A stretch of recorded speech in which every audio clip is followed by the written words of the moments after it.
हम लोग जाने वाले हैं बड़ी चौपड़ से आमेर किले की तरफ और वहीं से कुछ अच्छी अच्छी जगह है जो मैं आपको दिखाने वाला हूँ।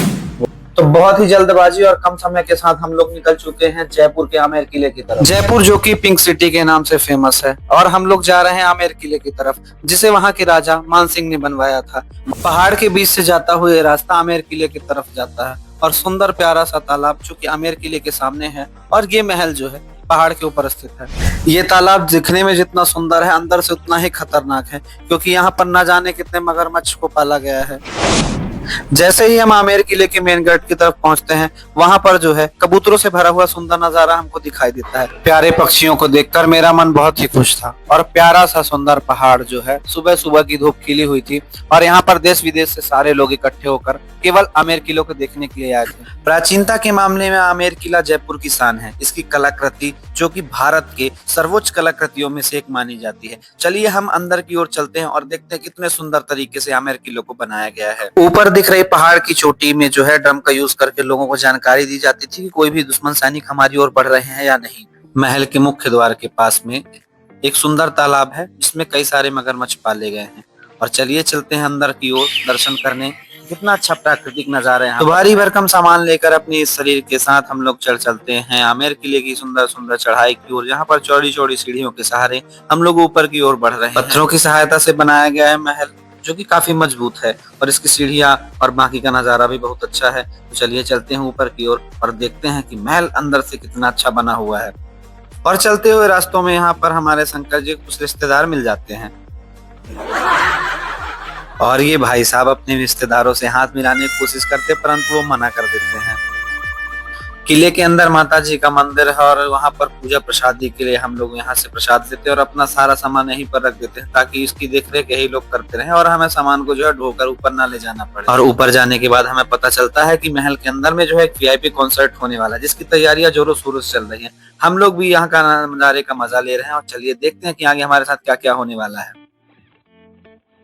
तो इस महल के चारों तरफ जो है पहाड़ों के ऊपर पर बाउंड्रीज बनी हुई है और जगह जगह पर ऐसे पॉइंट्स बने हुए हैं जहां से सेनापति और उनकी सेना जो है बाहर से आने वाले लोगों पर नजर रखती थी। और यहाँ पर जो है माता जी के मंदिर का दर्शन करने के बाद हम लोग निकल चलते हैं बाहर की ओर। मंदिर का निर्माण राजा मान सिंह ने करवाया था ताकि वह अपने जीवन के सारे युद्ध जीत सके। मंदिर की दीवार के चारों तरफ चांदी की परत चढ़ाई गई है जिससे यह मंदिर और भी सुंदर लगता है। माता जी का आशीर्वाद लेने के बाद हम लोग राजा मान सिंह के महल के अंदर की ओर चल पड़ते हैं, जहाँ पर हमें दीवाने खास और दीवाने आम के बारे में बताया गया। यहाँ पर जो है हिंदू सल्तनत के अलावा मुगलिन शासन काल की जो है पुरानी पद्धतियों के तरीके से महल को सुशोभित ढंग से सजाया गया है, जहाँ पर ऊपर में हिंदू कलाकृति तथा साथ में नीचे उर्दू में भी कलाकृतियों को दिखाया गया है। भीड़ देखकर तो आप लोग समझ ही गए होंगे, चाहे कोई सा मौसम और सीजन क्यों ना हो, आमेर किले में लगातार भीड़ लगी रहती है। और चलिए चलते हैं राजा मान सिंह के मुख्य किले के अंदर की ओर, जिसे उनकी 3 पीढ़ियों ने मिलकर के बनवाया था। दीवारों की कलाकारी देख करके आप सोच रहे होंगे यहाँ पर किसी भी प्रकार के एशियन पेंट्स और बाकी पेंट्स का यूज नहीं किया गया है। ये सारे जो रंग है नेचुरल तरीके से बनाए गए हैं, जो कि उड़द की दाल या की पालक या फिर ऐसी कई सारी प्राकृतिक चीजों से बनाए गए हैं और ये कई सैकड़ों साल पुराने हैं, जो आज भी इनकी कलाकारी चित्रकारी दीवार पर दिखाई गई है। तो चलिए चलते हैं हम शीश महल की तरफ, जो कि यहाँ पर एशिया का सबसे बड़ा और पुराना शीश महल है, जो कि मान सिंह के बेटे राजा जयसिंह ने अपनी रानियों के लिए बनाया था। देखो ये एशिया का सबसे बड़ा शीश महल है। इसको बनवाया था यहाँ के सेकंड राजा ने, जयसिंह जी, क्योंकि उनकी 2 रानियाँ थी। दोनों रानियों की डिमांड थी, इच्छा थी दिन में तारे देखने की। राजा ने उस जमाने में शीशा मंगवाया बेल्जियम से और यहाँ पूरे में डेकोरेट किया हुआ है। ठीक है, ये डिजाइन। तो जैसा कि हमारे गाइड भैया ने बताया था, राजा जयसिंह की 2 पत्नियां थी और उन्हें दिन में तारे देखने की इच्छा हुई और उन्होंने राजा ने क्या उपाय निकाला कि अपने महल में जो है नाना प्रकार के रत्नाभूषण और कंकड़ जड़वा करके शीश महल बनवा दिया, जहाँ पर रानियों को दिन में भी तारे दिखाई देने लगे। इसे दीवाने खास कहा गया है। यहाँ पर राजा अपनी रानियों के साथ जो है बहुत कीमती समय व्यतीत किया करते थे। इस दीवाने खास में कुछ खास लोगों को आने की अनुमति थी, बाकी सारे लोग अपनी समस्याओं को लेकर दीवाने आम यहाँ के बाहर हमने दिखाया वहां पर बैठाते थे। तो चलिए हम आपको दिखाने वाले हैं उस झरेकों को, जहां पर से बैठ करके रानियां राजा के न्याय को देखा करती, न्याय व्यवस्था को देखा करती थी। और नीचे यहाँ पर हम लोग दिखा रहे हैं कि दीवाने आम पर देखने के लिए रानियां किस तरीके से यहाँ पर बैठा करती थी। और जब राजा महल के अंदर में आते थे तब इस झरोखे से जो यहाँ पर फूल बरसाए जाते थे। इस खिड़की के माध्यम से जो है रानियां पूरे महल को देख सकती थी।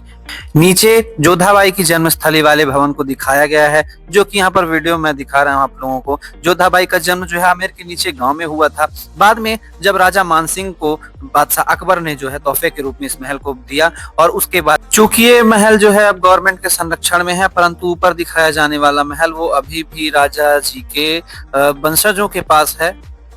फिल्म इंडस्ट्री में आने वाली बहुत सारी जो फिल्म्स हैं उनमें कहने को जश्न बहारा जोधा अकबर फिल्म का जो गाना था, एवं उसके अलावा प्रेम रतन धन पायो, ऐसी कई सारी जो पिक्चर्स हैं उनकी शूटिंग इस आमेर के किले पर की गई। महल के अंदर ठंडक व्यवस्था बनाए रखने के लिए नेचुरल तरीके से पानी ऊपर से नीचे लाया जाता था। ऊपर 4 कड़े जो दिख रहे हैं इस पर रानियों के झूले लगाए जाते थे। ये दरवाजे शुद्ध चंदन के बनाए गए जिसमें चांदी का वर्क दिखाया गया है। तो चलिए चलते हैं महल के आखिरी भाग की ओर। इस जगह का नाम बारादरी है, जहाँ पर मानसिंह के नाती की 12 रानियां थी और 12 की 12 रानियां यहाँ पर बैठ करके आपस में चर्चा किया करती थी। 12 डिपार्टमेंट अलग अलग तरीके से बनाए गए हैं ताकि सारी रानियों को एक सेपरेट व्यवस्था यहाँ पर दी जा सके। तो महल घूमने के बाद हम लोग बाहर की ओर निकल चुके हैं। हम लोग काफी थक गए हैं, तो चलिए मैं आपको दिखा रहा हूँ कि प्रिंस ऑफ आमेर इस समय कौन है यहाँ पर। ये उनकी तस्वीर आपके सामने है, और अभी जो सीएम डिप्टी सीएम है राजस्थान की, वो यहाँ की महारानी है। प्रिंस ऑफ आमेर अभी जो है अपनी पढ़ाई पूरी करने के लिए विदेश में है। और चलिए चलते हैं इसी के साथ महल की कुछ अन्य चीजों को देखने के लिए। ये उस जमाने पर यूज होने वाला बक्सा था, और ये बड़ी सी कढ़ाई जहाँ पर सेना और सेनापति और उन सारी व्यवस्थाओं के लिए भोजन बनता था। और इसी के साथ हमारा जो है लगभग हमने आमेर किले का पूरा यहाँ पर नजारा आप लोगों को दिखाया हुआ है। अच्छी सी धूप खिली हुई है और प्यारा सा नजारा यहाँ पर आप लोग सभी देख पा रहे होंगे। कितना प्राकृतिक वातावरण है। इसी तरीके से चलिए चलते हैं हम महल के नीचे की ओर।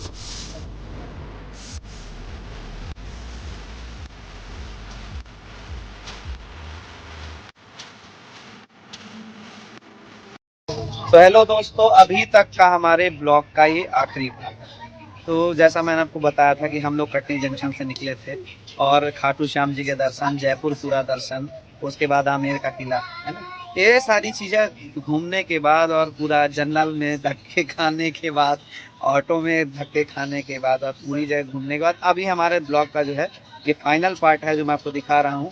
क्योंकि शंकर जी अपनी सीट मिलने खुशी में ज़्यादा ही कोने ले लिए हैं और हम लोग भी बैठे हुए हैं। काफ़ी अच्छा लगा। काफ़ी समय के बाद जो है हम लोग अब रिलैक्स मोड में हम घर की ओर निकल रहे हैं और वहाँ जा कर के कल से फिर से वही काम धाम में हम लोगों को लग जाना है। इस पूरे वीडियो में आपको जो भी पार्ट सबसे ज़्यादा पसंद आया हो उस पार्ट पे कमेंट कीजिए, मेंशन कीजिए हम लोगों को। और मैं आपको बीच में ये भी दिखाया हूँ कि वहाँ पर हम लोग गोपीनाथ मंदिर में जो है हमारे प्रभु जी के बहुत सारे भक्त हमको मिले जो वहाँ पर हमारे साथ मित्रवत व्यवहार के रूप में थे। काफ़ी अच्छा उनका स्नेह लगा। ये वीडियो उनके लिए भी है, मैं उनका भी नाम वगैरह मेंशन किया हूँ बीच इस वीडियो में देखे थे जिनसे हम लोग मिले हैं। तो हमारे पूरे वीडियो को सपोर्ट कीजिए और जगह जगह तक भेजिए। देखिए राजस्थान दर्शन कुछ कैसा है। राधे राधे, बोलो जय श्याम बाबा, जय श्याम बाबा की।